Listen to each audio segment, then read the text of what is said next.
Welcome back to the What Problem Are You Solving podcast. Wake up, Ty. It's go time. It's Monday. Here we are. Ready to bring it back? Bring our years of experience. Plug in. Hurry up, plug in. Okay. Strap in and enjoy the ride because here we go. That's right. Here we go. Adam, here we go. Good seeing you again. What problem are you solving this week? All right, personal and professional. I'll go quick because I got a lot of stuff. Personal.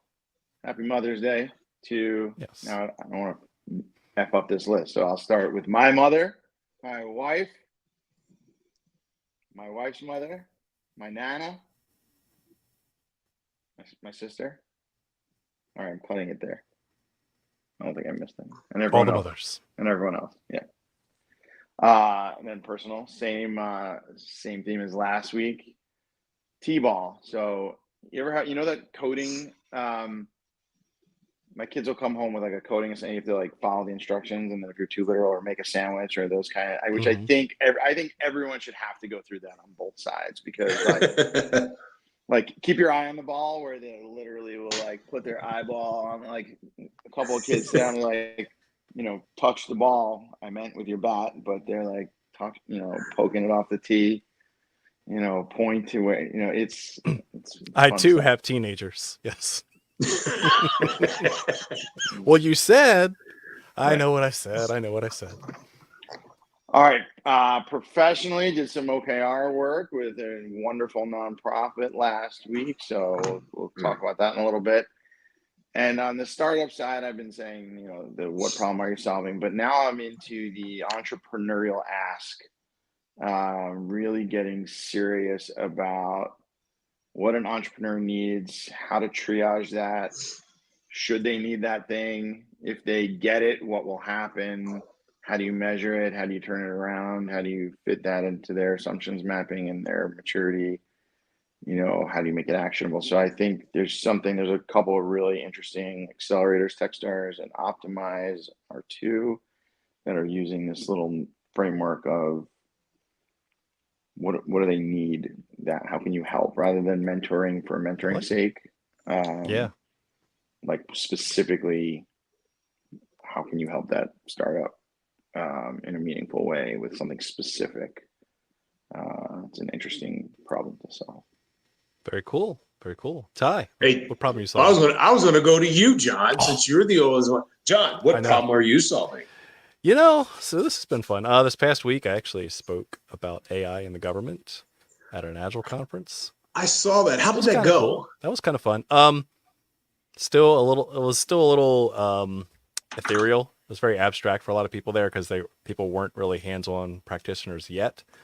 But it was still a good conversation nonetheless. And so with the conversations from that conference, as well as even OpenAI announcing new capabilities today, I'm still curious about, like, the techie in me, the recovering engineer loves to I want to go deep into what it can do and the technology, and then also the reformed John, the one who has been guided into the light via Ty, wants to say, well, so what? Like, what is all this tech going to do to free the human? So I'm really balancing the left brain and the right brain as we explore the evolving AI landscape.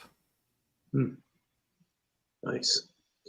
So you? Yeah. So I'm going to follow Adam's lead. Happy Mother's Day out there, and happy birthday to my wife. That was the one big problem I tried to solve. Yes. So Score. She and I now can both go to IHOP and get the 55 and over discount. Yes. I may not look like it, but I definitely scored the 55 and over. Well, you're allowed to talk about you. I don't know if she's gonna kick you a little butt. I thought she was 29, Ty. That's right, and holding. And plus. On the another personal is I got two big bodies back in the house. The boys are home for holidays. Like the dishes pile up. Like, Jesus, I forgot what it was like to have people in there. And have other bodies that just kind of get in the way, but it's good to have them back, and they're both doing well. On the professional side, I'm curious. I had a conversation today with a guy who was trying to figure out who's building a business around the Internet of AI, which was, so you have the Internet of Things, but how do you build out Internet AI agents that might have the capacity to speak to one another? Yeah. And how do you do that? And how do you do it so you don't have bad actors, you don't have AI agents talking to one another and doing things? I think it's called AGI, something, artificial general intelligence, I think it's called, which is like this super intelligent chat That's the bot goal. and this AI bot, right? And so how do you make it so it doesn't obviate the Homo sapiens, this guy calls it, but adds to the Homo sapiens capacity to create value? So I've been thinking a lot about value. I'm trying to solve the value equation in the human condition. So all of my startups that I work with is like, how are you creating value? So that's what I continue to work on. All right. I think fast forwarding to the last 3 minutes when we talk about the future, maybe.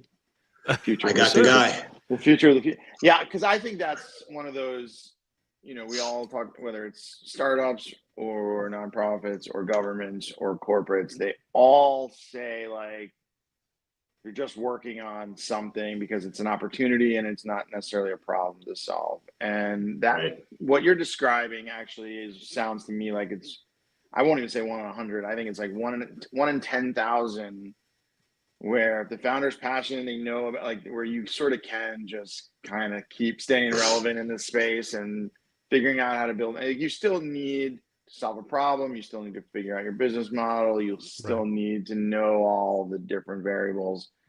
But I do think that's one of those like opportunity based, like, yeah, if that's going to need to be solved and no one knows exactly how in the next 5 years, 10 years. So just telling that person to go talk to customers, like they should still do it and they should still be learning. But that to me isn't one of those like invalidated, go try the next thing. Like that's one of those where everyone else is saying it is. To me, that's one of those. So long story short, or long story longer, however you want to interpret it, let's follow the arc of that journey, either passively or actively.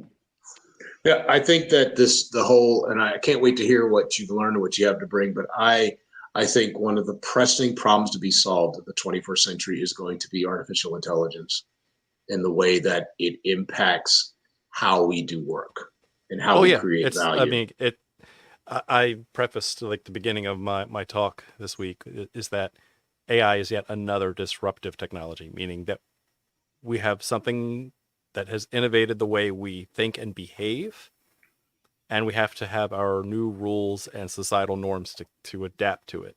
We can't ignore it because it has actually made a fundamental shift in the way we interoperate with other humans. So I think that's a fascinating problem to solve. And yet it is another tool, like the slide rule. Right. Mm-hmm. And I told some kids I was working with, my dad tried to teach me how to use a slide rule back in the day. I don't know if either one of you have ever played with a slide rule. It was impossible for me. I didn't understand a damn thing about the slide rule. As a matter of fact, I pulled the rule out to use as a straight edge. It was a very, very straight edge. Right.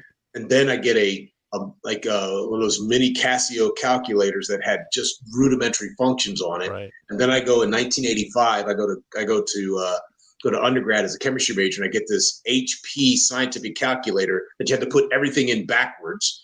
And I'd never understood the notation. Reverse Polish notation, yeah. I never really got it.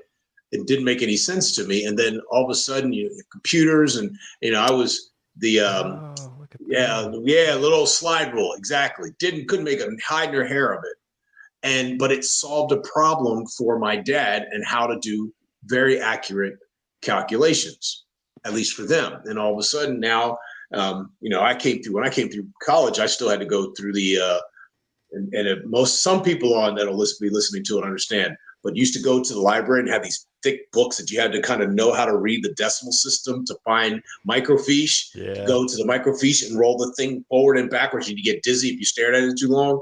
And now you have this thing called the internet. Yeah. Oh my God. Is that like Googling something? Yeah. Right. So I think Wow. one of the conversations is going to have to be like we're always going to have to keep in mind, and what pays is like this fundamental shifts that we're experiencing as humans.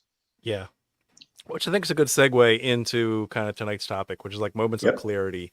This is still Yeah. an evolution of all the things that we couldn't get to when we talk about strategy, objectives, key results, that kind of stuff.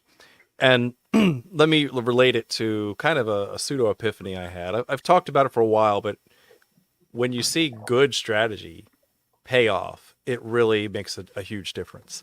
And the most recent example I can think of is have you guys, either one of you, have you guys, yes or no, heard of the grand unified theory of Elon Musk?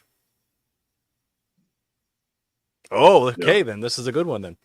So it's been no secret that at times, specifically at SpaceX, when Elon does an announcement, the goal for SpaceX is to colonize Mars. Right? There's a clear North Star. There's literally a moon shot. It's past the moon. It's a Mars shot.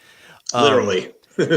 But when you go one level of abstraction higher, there is a theory, a grand unified theory, meaning that all these theories tie to investments and divestments that Elon makes with all the different companies he owns, is that all of his companies are to colonize Mars.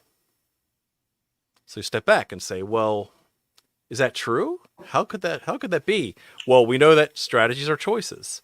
And so why would an electric car company be part of colonizing Mars? Well, when you step back, there are no gas stations on Mars, but there is sunlight. Okay. Okay. So we have Tesla, we have electric vehicles that can use sunlight to go power something. Okay. That's interesting. What about the boring company? Well, it's much easier. You can actually bore deeper into the ground than you can build skyscrapers, and it's protected from radiation. So you can actually colonize underground. And so you need some sort of company that can dig tunnels very efficiently. Okay, sure, John, I'm with you so far. What about X? What about Twitter? Right? Well, it's the app for everything because there's no email servers, right? There's no how if I want to communicate, I want to send pictures of my cats. I want to send voice, video, text. I want to transact via financial transactions. It's the app that does everything. Okay, well that's great, but there's no internet on Mars. Ah, that's what Starlink's for. That's why there's internet from space. And so we can actually transmit intraplanetary via Starlink. So all these choices, to summarize, make sense of why he chooses to invest in certain companies or others, because it's aligned to a single North Star, a single strategy point. What do you think about that, Ty? So I was listening to back in the day, you and I, when we were working together more directly, we had a list of companies and podcasts and whatnot. And there was one, excuse me, called, was it The Pitch? I think it was The Pitch. Gimlet Radio. Might have Yeah, I been. think I so. one of those. It was the guy who was talking about, he was the CEO of Etsy. And he was like, zoom in, zoom out. And you could think about any indication of the health of your business depending on what level that you wanted to zoom in. Was there an indicator when I zoomed out that we were not heading toward our North Star? His idea was that you could zoom in on a cascaded set of goals, OKRs, and you could find that one thing that is keeping you from getting your zoom out, where you're zooming out. And so if there's this unified theory that and I've heard this before, I think the guys from Freakonomics Radio have talked about this. There's been a lot of stuff, not the unified theory, I hadn't heard that before, but that ultimately SpaceX and all the rest of them were to get to, because his thesis is that we are overcrowding the planet and we have to become extraterrestrial civilizations. And the only way that you can do that is to leave planet Earth and then be able to position humanity for this extraterrestrial life. And so it makes absolute sense, if there is such thing as unified theory, that if that is your North Star, right, your zoom out level Your of vision statement, abstraction, right? Mm-hmm. right, that everything should align to that. And I know last week we were talking about the levels of abstraction, and Adam, you really talked about it in terms of generation. I was like, I didn't know what you were talking about until I saw the triangle, and I was like, oh, that's what he meant. Levels of generational abstraction from your kind of your overriding thesis. So that's what my thought is. So If that makes sense. I hope it did. It does. Swing on that. What do you think, Adam? Bring up the triangle.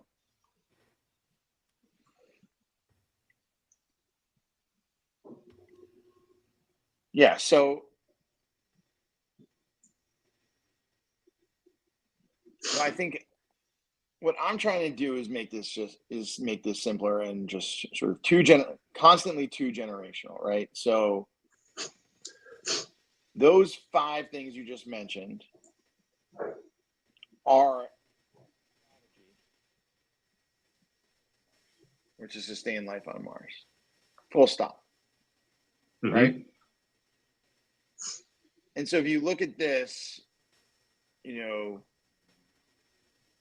the purpose makes sense, and it's almost like we need a different word for okay. We need like space in between the O. So let's go through the O's like we did last time. We'll sort of tease this out. This could. Well, yeah. You might need to watch this on 2x, and I know we're taking ownership of how. I'm just saying we're doubling up on this one. So let's. All right, so let's go to the O's. So to me, I think we have to get into this obvious idea of conflating strategy with OKRs. OKRs to me are the 2 generations. You're doing something for a reason to get, to do the O. The KRs are the strategy. O is the North Star. The problem is when you layer these on top of each other, it gets complicated. So people just, to me, call that strategy. And I want to focus 10 minutes and a year on doing this 2 generations at a time, and only that, right? And focusing, someone's making a decision. Okay, I'm starting these 5. Whether you buy into the narrative or not, I think it's, like anything, it sounds like a good story. It makes sense. Yeah. So fine. So it's a fun academic exercise. So you have 5 objectives. It doesn't really work. The language doesn't really work until you're doing this at sort of a product level, I guess, is my rambling point, right? So objectives and key results are 2 generations. You are doing certain things through activity. So 3 generations maybe, but we'll get to that in a second, to achieve some higher vision. So the why goes up and the how goes down. So if you're looking up, why are you doing this thing? Oh, for this objective. Oh, you have this objective. How are you going to accomplish it? How? Those are the only real things that matter, I think, when we tease this apart. So same thing. So I want to colonize life on Mars. Fine. So there's your objective, and we'll figure out the terms for this in a second. The key results then are Starlink, Twitter, or X. Yeah, the other 3. All right. So that's the how. Now, each one of those things becomes its own North Star. All right. And so you can play this game, and I'll defer to the 2 of you on how far we want to tease this out, because I love the triangle the last week. I don't think you get to just sneak in another layer of objectives. I'm not sure if it was on this one, or go through these slides one more time for me in real time. What are we doing? It was no, it was this one. I thought one of these slides just had the triangle. Is that true, or is this the one? No, it was just this one. Yep. All right. So yeah. So I think we have to figure out a way, like when the accordion starts stretching. Like I think, oh yeah, you can go nuts with this. Yeah. Yeah. So I think activities, key results, and objectives at the product level, even that no one has really figured out and codified and made, so who's the team that's responsible for this? How do we operationalize it? How do we choose? So last week I said, I would get into some of that stuff. I think the objectives were clear for the organization. The activities are clear once you pick the key, the key results that you're trying to hit that quarter or that year. But vote, how do you prioritize the key result? How do you prioritize that middle generation? To me, is the most important piece. So allow me to offer up an alternative. When you were gone the week, we talked a little bit about a different strategy framework, where objectives and key results are good for actually like getting yourself a quarterly goal to shoot for and actually start tracking to see if you're making progress. But from a corporate strategy, you can use this play to win strategy, and based on the conversation where you're going, after we start with winning aspiration, where will we play? How will we win? Which capabilities must be in place and which management systems are required? Then, if you're doing this at the corporate level, you may actually have nested strategies as well. And so you can have a corporate level set of capabilities, and you can have, the product line, and then you can have, the branch or office level things. But the whole point is that they should be in vertical alignment. They should be, your winning aspiration should be pretty close to your boss's winning aspiration, because otherwise you need to start working, splitting off and forming your own company at that point. Ty, you want to tell me more about how that fits in this conversation? Yeah. So I'm thinking back to Adam's proposition that these objectives, like who owns them. And I started thinking about this before you popped it up, because if you could go back to the triangle real quick, do you have that one up? That one. So I think, Adam, you were talking about that first level of OKRs, like at the company level, or maybe the next one down. I think that's what you were referring to, right? At some point, these are experiments in and of themselves. Love it. Right? They are our best guess, which is always the thing that just never, I'm just going to rant just for 30 seconds. I love it. I never really understood how somebody could tell me exactly what I was going to be doing over a year's time. Right? I don't know what I'm having for lunch tomorrow. Look, think about, and that's the tongue in cheek, right? But think about what happened when COVID hit.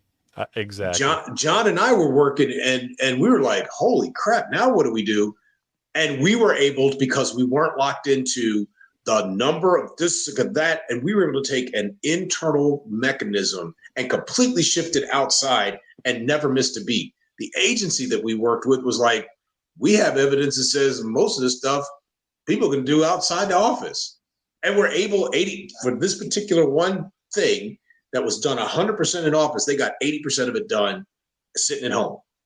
They still met it. So they were able to, and so I'm always curious about OKRs feeling like they're locked in. I know Rumelt talks about substituting goals for strategy. Right.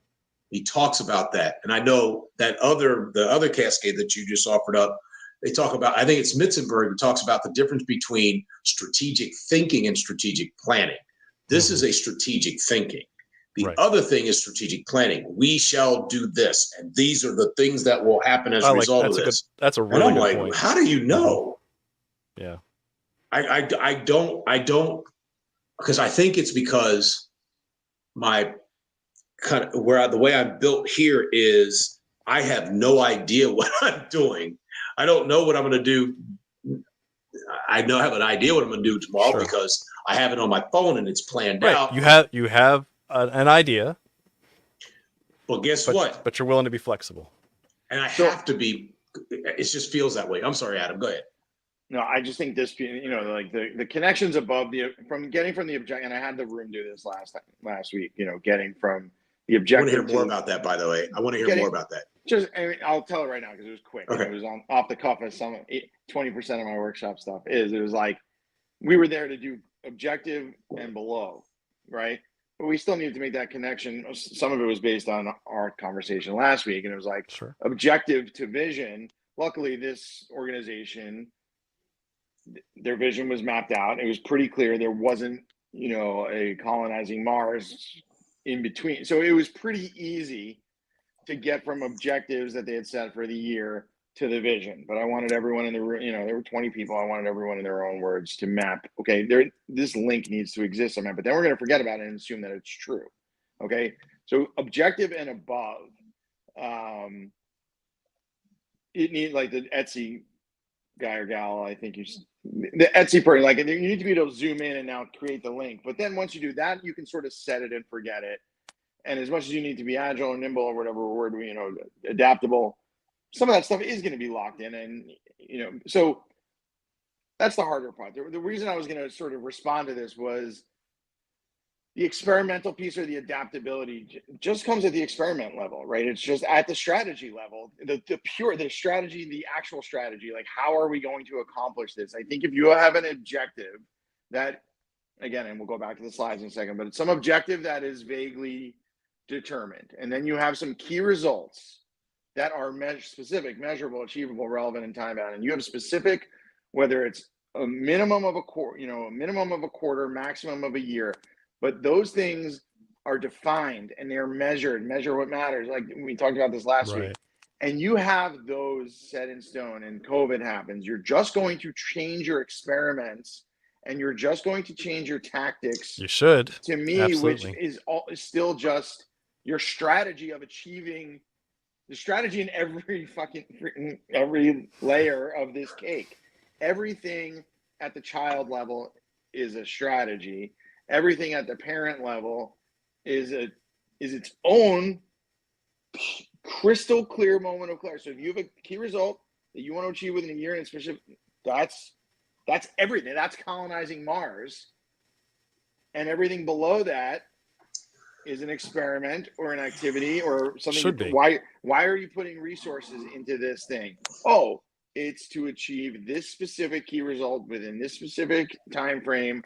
And then if something happens where you need to change your strategy, but your key result is still there. Now, you could also then make the argument that your collection of key results is a strategy, and even, if you get into portfolio management, like an experiment, because how do you know that that's the right collection of key results that will then lead to that objective?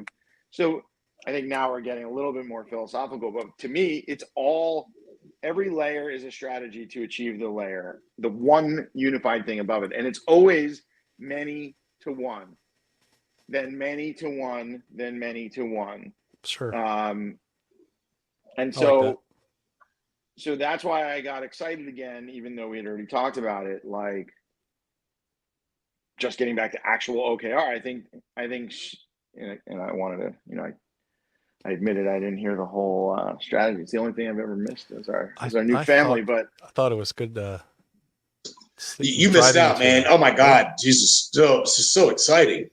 My God, it just blew my look. I lost all this hair. It was so good. So maybe here's where I get kind of goofy around this, and why I really like what Mitzenberg had to say around planning versus thinking, and same thing with.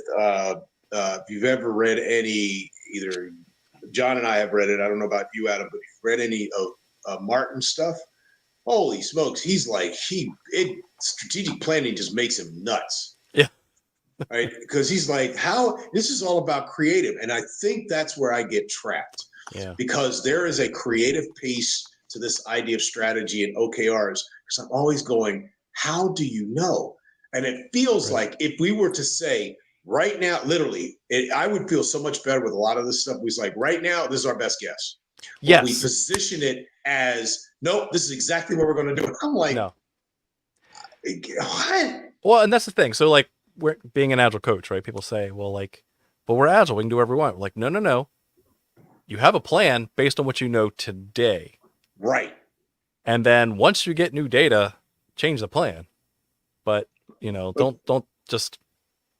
willy-nilly do whatever you want, and also don't plan out 10 years. So, and don't become so declarative that when you get new information, you ignore it. It's intellectual humility. Thank you. It's the ability to say, I don't know, and I'm okay with that, and we're willing to go and figure that out together. That's it. But you can only not know how. You can't not know why, right? You have to lock in why. You have to. You can't keep changing you can keep changing the how are we going to do this, but a lot of times you see that people will start changing the why because they're not getting the how. So it's like, okay, we're not going to colonize Mars. We're going to colonize the moon. Exactly. Or we're going to colonize like and Guam.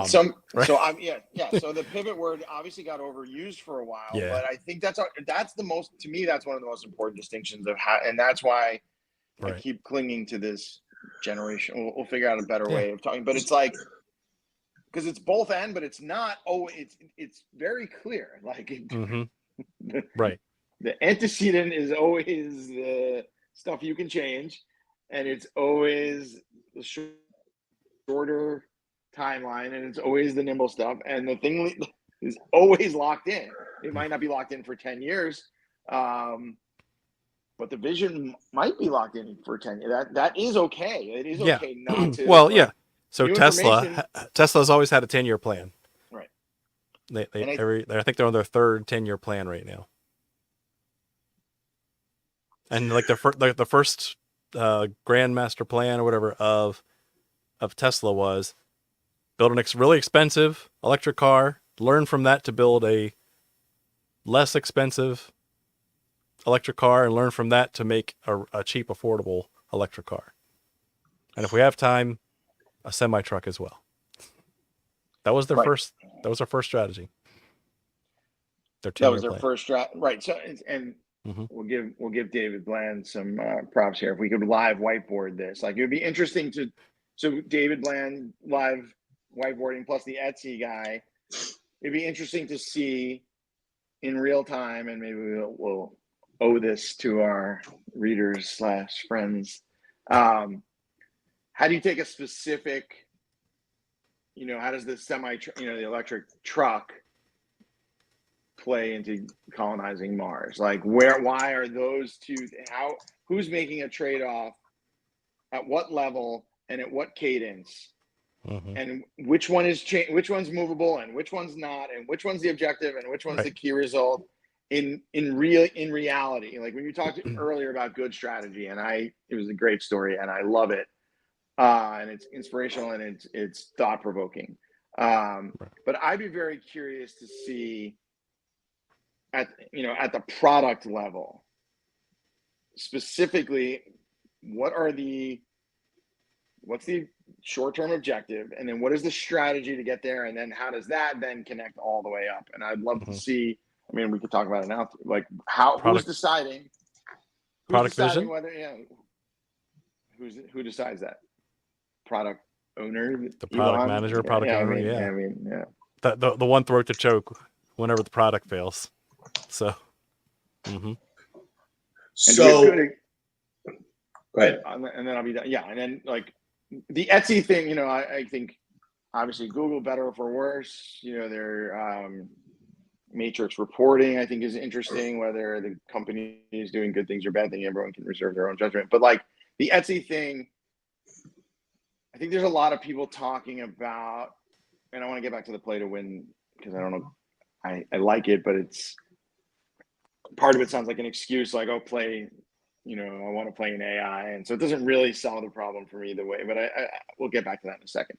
But I want this continuity, like especially with Google, where they talk about, the setting and it all flows up and flows down, and information flows up and flows down. I want to start digging into whether it's Tesla or Google or Etsy, and really tracking and connecting the product decisions all the way up to the vision, and seeing who's really doing it, who's the most disciplined, and if there's any correlation between like the disciplined nature and better products. Like, I would really want to see, people are locking in the parent experiment, is, again, Facebook, like some of these companies that are known as being more nimble and tech and innovative, whether they're good for the world or not. I'd be curious to see, a lot of times people like us would throw around, Amazon runs 45,000 experiments per day. Like, people finally started getting in line with experimentation, customer centricity. All those things were directly correlated with being more innovative. I'd love to see if there was some sort of stat or, heuristic around strategy. Like, are people, our team setting them here, and this is the piece that's fixed. This is the piece that's variable. This is how it flows up. This is how data, is collected. This is how you can't change that based on new data because that's locked in. So stop being, there's a difference between, and then I'm done. There's a difference between being disciplined and not like, and listening to new data and changing versus shiny object syndrome, which you also basically say are the same thing. So I'm wondering if anyone's really disciplined about this, and like, this is what we're trying to do for the year, and this is how, and everything below it is strategy, is product strategy. Yeah, I like that. That's interesting. So you said something that was, John said it, and I just put it in our private chat. By the way, it was Masters of Scale, which was another one that we actually put in. And this guy, this is the guy, and the highlight in the first sentence says, building a company to scale requires a delicate balance of macro and micro, of knowing where to focus, right? Coming in and coming out. And John laid out the grand, how did you say that? The grand unified theory of Elon. No, the 10-year thing. Oh, yeah. No. Let's start there. The grand unified theory of Elon. What was it? Simply, what did you call it? Populate Mars. Colonize Mars. Yep. Mm-hmm. Stop. Colonize Mars. 2 words. And then you said the first 10-year plan was build a really expensive car, build a medium expensive car, build a cheap expensive car, and maybe get now look at what happens to the number of words associated with each level. Think about it. So if the grand plan was colonize Mars, it's 2 words. 2 words. I think that's it. 2 words. Clear and concise. The next level down was some multiples of no more than 5 words. Yeah. The next level down was probably some multiples in the OKR system of 10 to 12 words. You see where I'm going with this? And each generation, you're getting more fidelity around what it looks like, but they all start with a 2-word objective: colonize Mars. What was Ford's back in the day? We were studying Ford. It was like they wanted to go to like autonomous systems or something. It was like very clear. Being a mobility company. Yep, being a mobility company. The next level down was, and we had this sundial thing that we found online, Adam, that talked about what were the pieces that were associated with being a mobility company. And there were more articulations. I think what I'm discovering is that in the OKR system, if the words are too wordy and they don't match to a very clear, this is what we're doing, then you just have some words, right? You just do it. Like the one that we used all the time was about Moonshot, was the 1988 rowing team. Love it. Love this one. The British 1988 rowing team got 8th place out of 9 teams. They got 8th. They got 9th place out of 8 teams. They just stank. The captain came back and said, "We got one thing: make the boat go faster. I don't care what it is. That's our thing that we're trying to do, is make the boat go faster." Some combination of 5 things, right? 5 words. But everything that they did to measure against was those 5 words. I'm curious, Adam, about the team that you work with. What was their like 3-word thing that everybody knew? That's what we're going after. Could be 5 words. I don't know. It could be 15 words. But you know what I mean? Mm-hmm. Let's call it, for now. We'll get them on, but I don't want to give too much away. But let's call it equitable parks. Love it. I love it. Clear and concise. Next level. What does that mean in 5 words or less? Ooh, right. That's a good coaching idea. And you could do series of 5 words or less. Explain your organization, your agency, your business's goal, like why your business exists, in 5 words or less. Go. Exactly. We synergize and we throw AI and we. Like, no, stop it. Danger, Will Robinson. Danger, danger. Or another one I've heard is explain it like I'm 5. If you can't explain even very complex things, there's a scientist, a female who on YouTube who explains quantum physics, and she explains it to literally a 5-year-old, and then a 10-year-old, and then a college student, and then someone with a PhD, and someone in her field, right? So you see her explain the same concept lots of different ways. So agree with all this and simplicity and elegance and the Einstein quote that may or may not have been him. Right. Ty, you mentioned, so I admit I don't have the book. What were we going? We were going what measure what matters, John Doerr. That was our Bible, our OKR. so to speak. Mhm. Bible, so to speak. So I'd be curious, and I'll admit I'll go back and read it, or I'll ask ChatGPT to summarize it. All the slides you had last week, I either had seen or agree with 95 to 99% of them. Ty, you just said the OKR system, so to speak, and I'm not sure that, I don't know who took, again, the 2 generations for a product team, which is crystal clear to me. And I know, the O is vague enough and aspirational. The KR is measurable in a quarter. The activities are experiments. I don't know for sure, and you can either correct me live or we'll go do some more, that the strategy piece and the vision and that second layer of O's is anywhere in that book. And so, first of all, is it? And second Which of all, book? I don't know which book we're talking about. Measure What Matters, or John Doerr. That's John. You got to ask John about that. So I'm hunting. So that's my first question, and then Okay. And then, as much as I agree with the elegance of the 2-word vision, like, again, that's supposed to be aspirational. It's supposed to be aligned because it all boils up to this. So everyone has to have a clear understanding of that. But it's longer term. It covers, in some cases, thousands and thousands. So it has to be succinct and crystal clear. But if you get to a KR, like, on the one hand, we're teaching, be clear. On the other hand, it needs to be longer because it needs a day. I spent all afternoon. I want dates. I want numbers. Right. I want specific. At some point you got to deliver. I want, so. But why? Why what?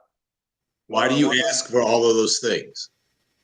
So that it's clear to everyone that the strategy that will lead into that thing is causing that thing to happen. And everyone will agree at the end of the quarter or the end of the year, A, that it happened, B, that it happened because of the activities that you did, and C, that nothing else bad happened as a result of those things.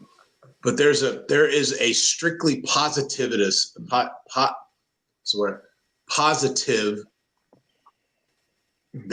think that's the word I'm looking to, the way that you articulate that. And the reason why I'm saying that, when I ask why are you measuring? At some point you guys are like, man, that was horrible. Don't ever do that again. But the human, at least the Western human condition, when I say Western, I'm talking about the US, is that it has to work. And nobody, I think that we are deluding ourselves when we have to. There's the guy I worked with to get my my certification in executive coaching. He calls it the happiness imperative, and he's anti-happiness imperative, that everybody needs to be happy. There actually is something to pain.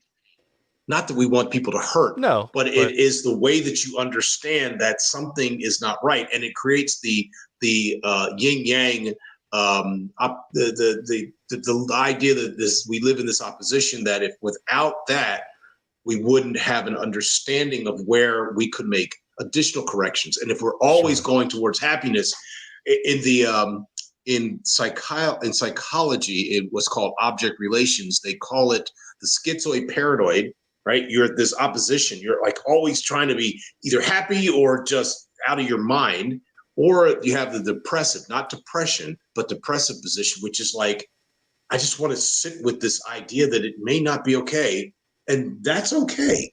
Or it actually might be good, and that's okay. But I needed to be present to what's happening. And the reason why I went push back on the why do we do it is, do we have the capacity as organizations to go, holy crap, we're doing this wrong? Or do we ride it out for a quarter? At what point do you say, stop, Right. I want to get off this ride. It's not good. This is not good. Nope. So in for a penny, in for a pound. Holy shit. So again, I think when done correctly, you're asking two different questions. I think it's becoming easier and easier for people to recognize that the strategy is not working, but they're going to be reluctant to change the KR or the objective. And I think that's the way it should be. I think, again, at the activity level, the product strategy, we know what we're trying to get to. We know we're putting these inputs in, and you can see that it's either working or it's not working. You have a real-time feedback loop. Now, the harder question, this is kind of what I was sort of rambling about at the beginning, and the voting and all the stuff that I was trying to make clear in the middle, because I think, like I said, objective up to the vision, usually it's pretty clear, even if there's 50 steps, someone, whether it's donors or investors or the board or C-suite or executive, like there's usually a path. It's usually pretty confusing. It's not as organized as we want it, but there's usually a path from objective to vision. As we just laid out, even with Mark. Mm-hmm. And there's usually, I think, an easy enough way where smart people are looking at activities and experiments, and they can see, like, now they may delude themselves and say it's going to work later, or it's the experiment, it's not, or we can't measure this, there's no data. But I think people are getting to the point where they're changing the activities and the inputs, but changing the KRs and changing the objectives, I think it's dicey. And that's the thing where it's like, do we just keep trying different things and keep these objectives steady? Like, that to me is a harder conversation and one. But I'd still rather fix that first generation, because as much as, now I'm going to disagree with myself, as much as a lot of people are still, there are still plenty of people like you're describing that aren't even willing to look at the data. So I think, you've really inspired me on a couple of things, because a couple of thoughts come to mind. One, it's what is the assumed feedback loop, right? We're always talking about bringing that feedback loop smaller and smaller. Is it 2 weeks? Is it a couple times a day? As one team I coached had so many changes during the height of COVID that they were getting feedback from leadership multiple times a day. So they needed to actually, their feedback loop was before lunch and after lunch. Or is it annual, right? Or is it something else? The answer is yes. Yeah. And so seriously, and it's yes. And then I'll back off for a second. But all that matters is the relationship between the parent and the child. There's multiple generations, but you have to have the direct relationship, team-wise, cadence-wise, between the inputs and the outcome. That's it. Everyone talking. It's become a cliche at this point. So that's fair. And people have to stop trying like this bad strategy or this holistic thing or the system that ties. Systems are important. Systems thinking is real, but it's not reasonable for the product team to really, they should know the vision, but it's not reasonable. Correct. They don't care as much about it. They're removed from it. It's not reasonable to go up 50 levels at a time. And it's how you spend your days is how you spend your life. You can only be measuring the primary connection, and that will have its own relative local gravity, so to speak. So that can be an objective that's a quarter, and now you're running daily experiments to get to that objective. Fine, leave it alone and see if that relationship between those two things, forget everything else. See if that's your strategy to achieve just that thing above it. That's it. Everything else should fall into place if you design the board right. But you can't always be designing strategy all the time. You just need to pay attention to inputs are important. They're not the most important. The outcome is the thing that's important. But yes, you have a daily thing that leads into a weekly or quarterly thing. Mm-hmm. Full stop. You have quarterly things that lead into yearly things. Full stop. Mm-hmm. You have multiple, all right, you get the triangle. The triangle is real. I just think the interpretation of the triangle needs Quote more of the night. deep. Needs The more. triangle's real. The triangle is real. There is no spoon. There's no spoon. Taste the soup. I'm just, man. You've got me spinning a little bit around the KRs and how do we do that and how do we create these conversations that I'm just struck with how much we're guessing. It's just a bunch of guesses. Like, how do I know? And maybe it's the uh, um, maybe it's the speed at which the world is changing that I'm sitting here going, we are fully guessing about how we do that. And in our old worlds, because we didn't have the sensors, Yeah. we had to, because I think this is a sensing problem. And so we time loop these things, we time bound these things because we didn't have enough sensors to figure out whether or not we were going in the right direction. But I think because this world is now becoming fully censored, cell phones, computers, all the rest of that stuff, that we have to rethink about this time loop, right? How do we manage these KRs and what we want? It really feels like that's what we're fighting against, is that there are, we need to integrate into our OKR development where are our sensors, and that we have a lot of them, but we just aren't trusting them anymore, or we don't know how. Not trusting them. We have them. We just don't know what to do with them to incorporate what we're trying to build out. That's how it feels, and I'm just kind of spinning with that. So this came up last week. I think in 30 seconds or less, and then maybe we need part 3 of this conversation. The sensors are either part of the activities, they are either part of the KRs. So a lot of the soil regeneration and some of that space, like the objective is to get better measurement, right? So they're spending. There's a podcast I'll throw in the That's very show meta. notes, but it's the objective is to get better objectives. Yeah, their objective, like it's like a couple of the companies out there are just built. Their entire purpose is to make it cheaper to measure soil, because without that, nothing else matters, and so that becomes their objective. Or what came up last week, which I thought was pretty interesting, is this link between the objectives and the vision. The science and the data is implicit there. It's like we're trusting that trees lower blood pressure. Okay, so that may or may not be true, but it's implicit in the connection between the objective and the vision. So now, if you accept that to be true, maybe you update, new science comes out, so there's a couple things you can do. You can either put it in that connection between the objective and the vision, and now you're just counting things. We want to plant more trees. We want to have more acres devoted to trees. And what are the activities that are going to lead to that? Funding, planting, digging more holes, biodiversity. Like, there's a lot of different things you can do there. Or, like I said before, you can make an objective, figure out if more, get more data around connecting trees to blood pressure. All right, I lost the thread a little bit, but no, I think that you're onto something. I think absolutely, that even as you have this kind of grand two sentence hypothesis, go to Mars, right?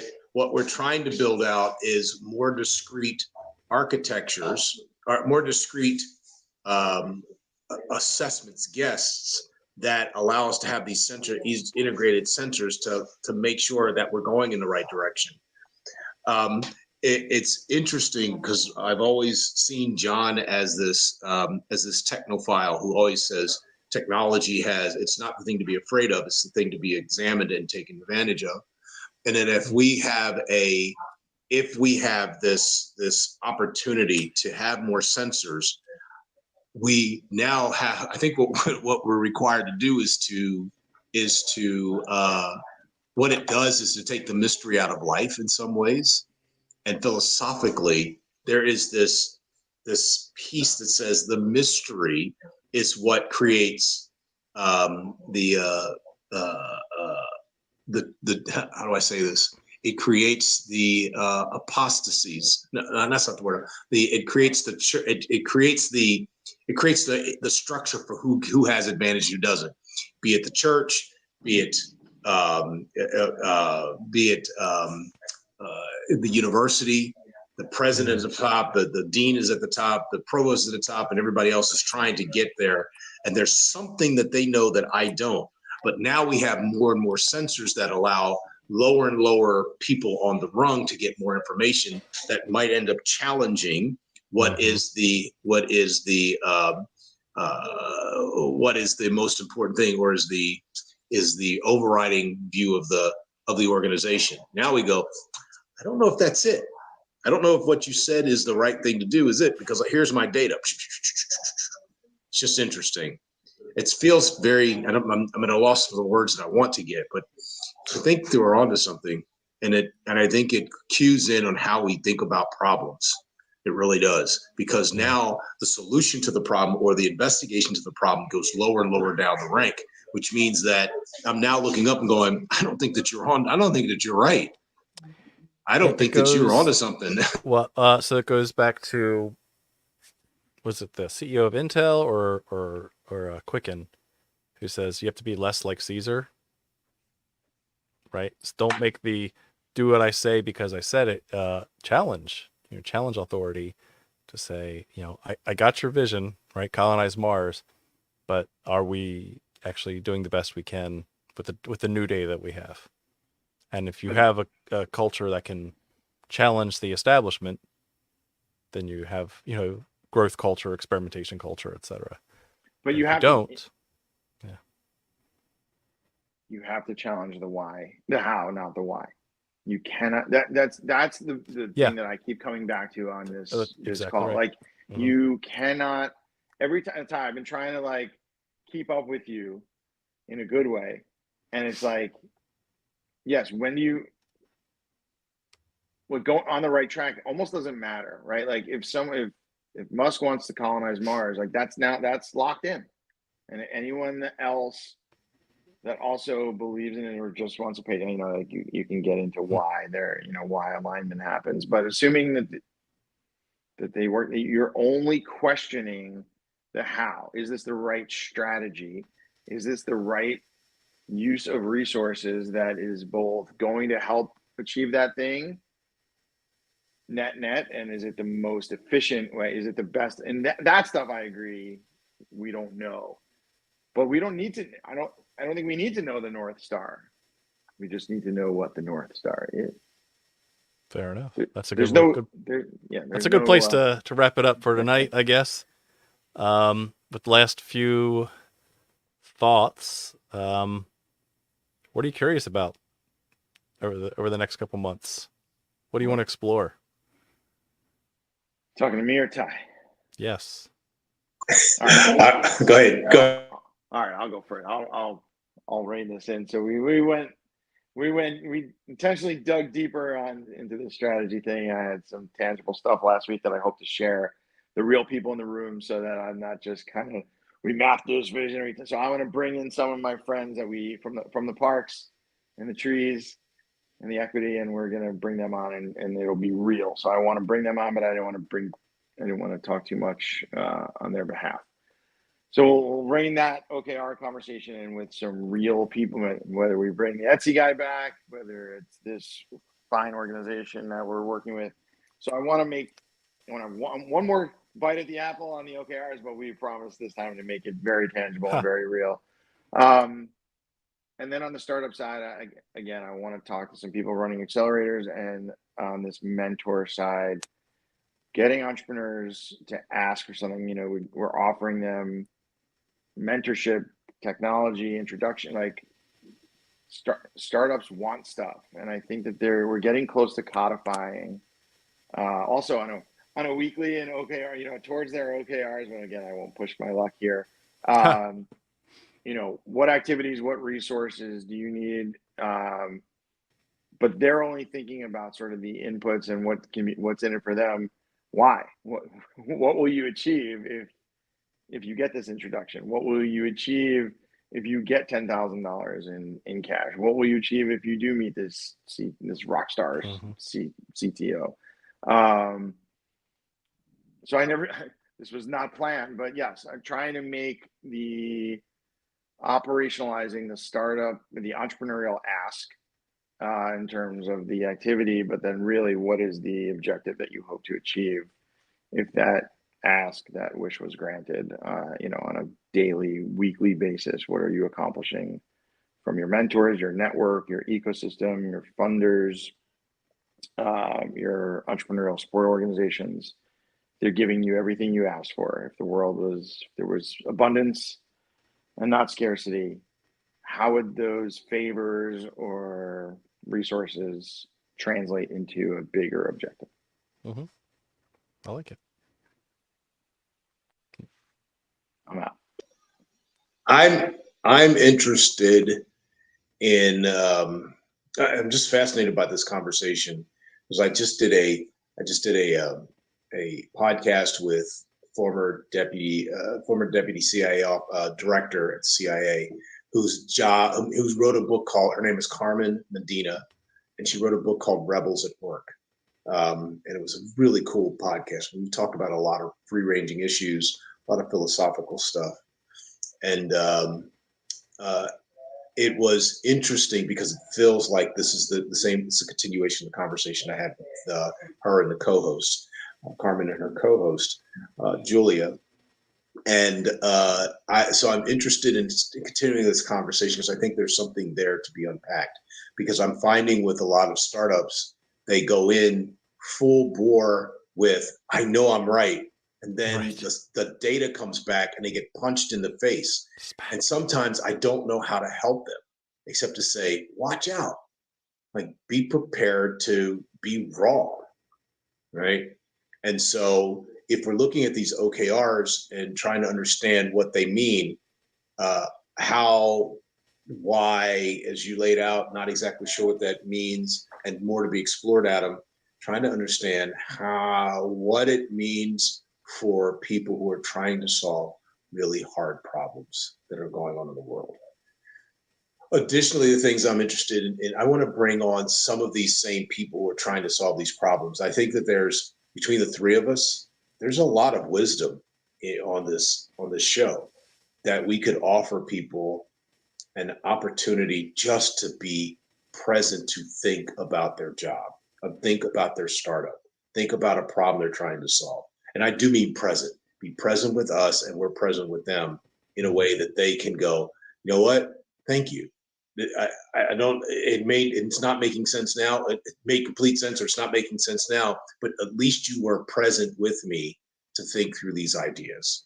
So yeah, bring those folks on and bring other folks that are like-minded us, the kind of work that we do, and say, we're struggling with it too. We're trying to figure it out. How are you figuring it out? How do you solve that problem for yourself, David or Tristan or Julia or any of those names that we know? Come on and just struggle with us a little bit. I think it could be a powerful conversation. That's all.